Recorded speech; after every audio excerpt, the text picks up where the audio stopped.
It's not hard to find a drone that can take incredible aerial footage. But now you can get one that fits into a pocket. Well, at least a cargo pocket. Meet the If you're the guy that goes into JB Hi-Fi and you're like, I need a drone. I need a drone. Anyone got a drone? I need to buy a drone.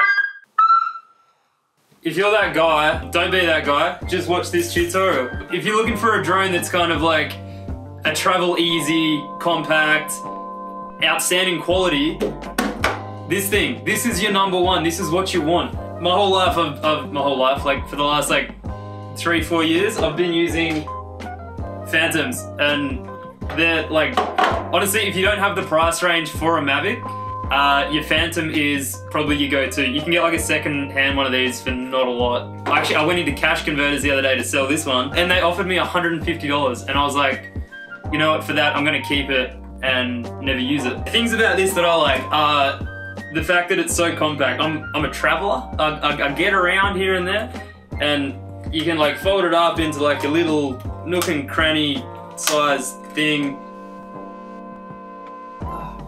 To be honest, the only thing that this is lacking, which you can pick up if you have an extra like $10,000, is the kind of depth of field that you get with like any kind of normal camera. Like, this is still, I feel like we're not quite there yet with technology where like everything seems to have like a one-use function, like the GoPros and like the Sony action cams and like your iPhone and stuff like that. They've got just the broad spectrum.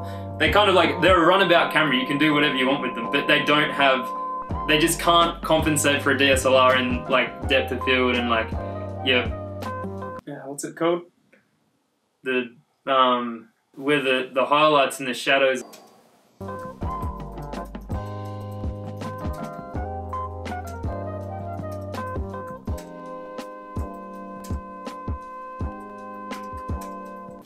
Dynamic range, that's what I'm looking, The dynamic range of these isn't that great. You step it up a notch and you go like you're in Spy 2s, and then you end up getting like a DSLR on a flying object. You can't compensate for that at a price range under like a lot of money. But for what these do and for what these are, it's incredible. I've got my drone license, so I know drones. Maybe not. I haven't been able to fault it yet.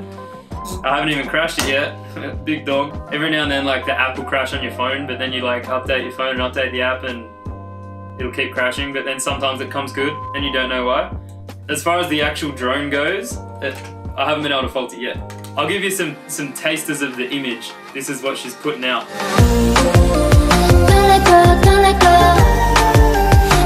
I'm just gonna have a look at what other people put in their reviews, and then I'm gonna talk about that.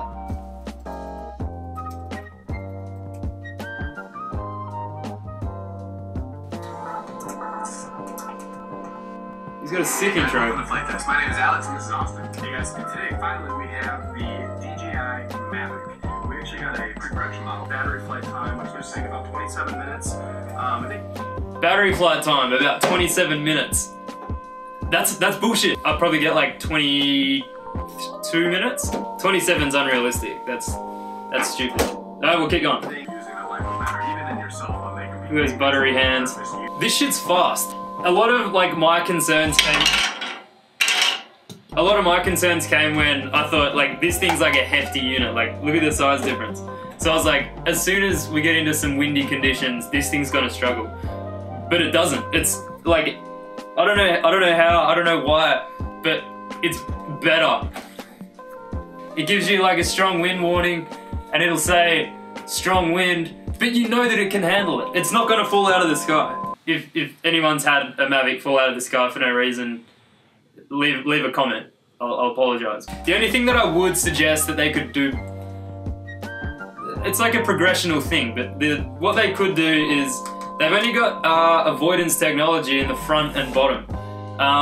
So whenever you're flying and doing your orbit shots or whatever, the side and the back is very vulnerable. Like, I'm assuming that's how most people crash. Is like, they're like, oh, it's got avoidance technology. They go shoot, like, start filming sideways or something, a big panorama shot, epic, but run into a tree or something because you can't see that.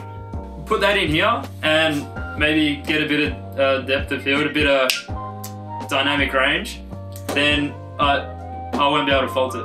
You've got my money. You already have my money, so anything you do from here, you're going to continue to get my money. The perfect consumer. When the thing folds up, when you throw it in your fanny pack, always have it with you. Hey! Buy a fag bag. They're not that much money, but you get it all in there and it keeps it safe. Or buy a fanny pack like this bloke. Not the point. This thing crops in. Which, like, I don't know. One thing that I kind of like, I've always conceptualized with, I've dabbled with the idea of, was shooting 4K and then zooming in a tiny bit because you've still got that, and downscale to 1080, but you're zooming in so it kind of gives you more of like a depthy effect. Maybe you could do that slightly and it would give you kind of, I don't know, an artificial depth of field.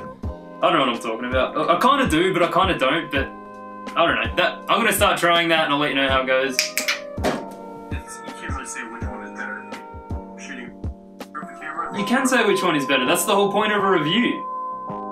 Less of the landscape. You're more focused. Yuck! Look at that. You got the prop wash. Prop wash, not so much a problemo with this guy, but something that I have noticed is the sun comes in like that, and when your thing's going whoop whoop, it'll give you some cross angle action of like sun rays just flickering. Your drone's not broken, you're just shooting like into or across the sun, and just adjust your angle or whatever and it'll sort itself out. It's incredibly small without setting. Alright, this guy's fully erect on the controller. Yeah, they're good. You don't need them, you can fly it with your phone, which I wouldn't recommend. Don't ask me why, I just wouldn't do it. I don't do it, so you shouldn't do it. Do it if you want, I don't know. It's another thing where you can minimize what you have to carry. End of the day, you could just carry that in your phone, but you do what you want. End of the day, do what you want, buy what you want. Don't listen to me, I don't really know what I'm talking about, but I've got drones, I use drones, I like this drone, I don't like this drone. I do like this drone actually, but it's outdated now, it's a 3. It's a cheap drone. I'd recommend this drone and this drone. If you want drones, have a look into it yourself. Watch other reviews, don't just watch one review. I'm gonna recommend this one. If your price range is less than that, I'd recommend this one. And if your price range is more, I'd recommend the Inspire 2.